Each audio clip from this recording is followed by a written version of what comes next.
오늘 말씀은 사도행전 10장 34절에서 48절까지의 말씀입니다. 하나님께서는 이방인 구원의 문을 여시기 위해서 고넬료에게 천사를 보내시고 또 베드로에게 환상을 보여주셨습니다.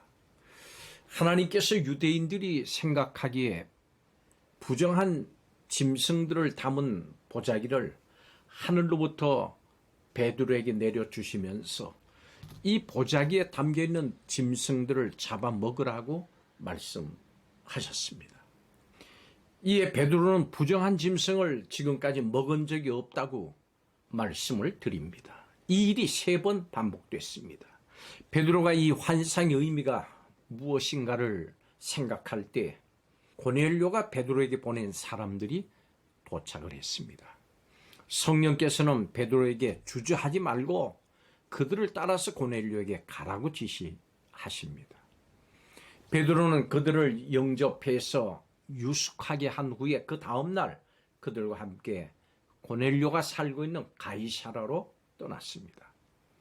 고넬료는 하나님의 말씀을 전하는 사도의 권위를 존중해서 하나님을 대하듯이 그를 맞이했습니다.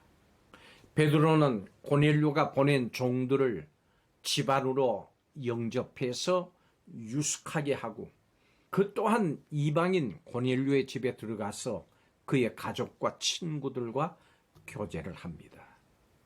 이렇듯이 베드로의 환상은 복음이 유대인을 넘어서 이방인에게 전파되는 결정적인 계기가 됐습니다.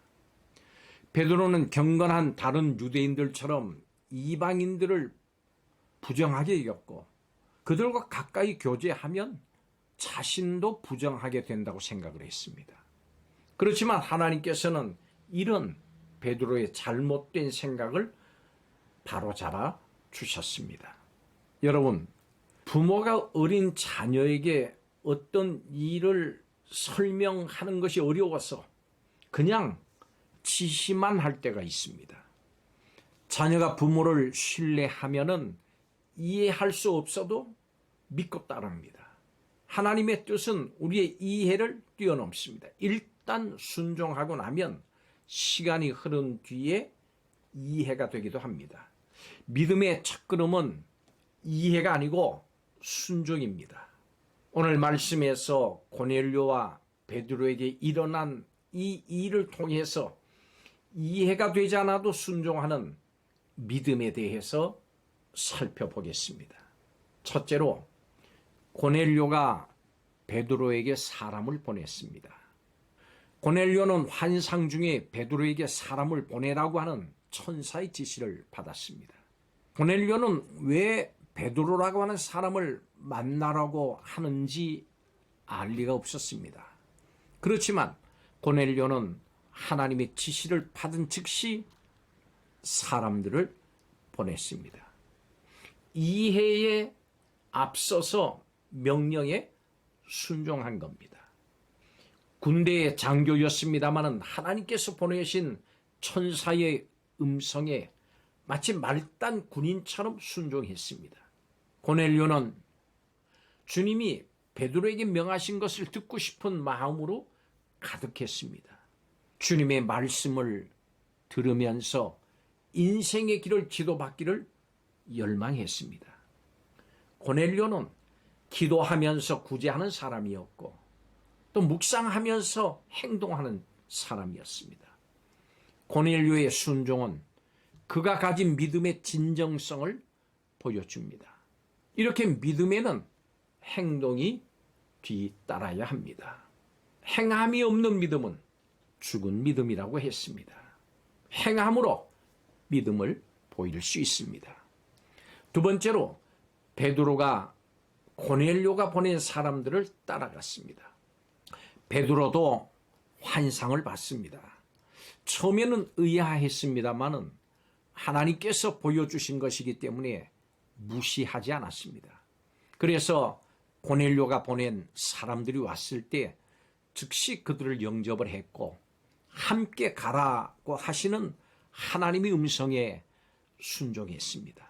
베드로는 사람들을 보낸 고넬료가 이방인이라고 하는 것을 알았습니다. 유대인으로 이방인을 가까이 하는 것은 율법상 위법이었기 때문에 그에게 상당한 부담이 됐을 겁니다.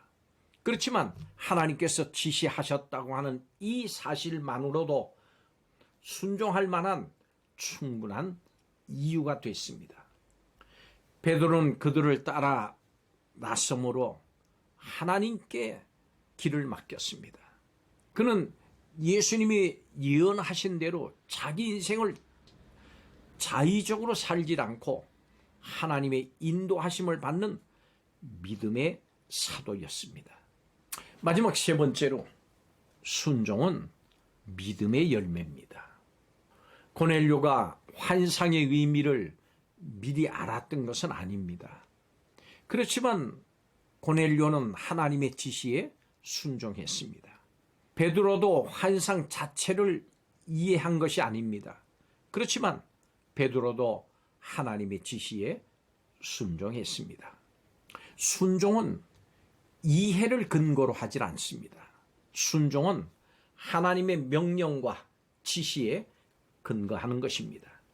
순종은 하나님의 신실하신 인격을 믿는 믿음에서 나오는 겁니다.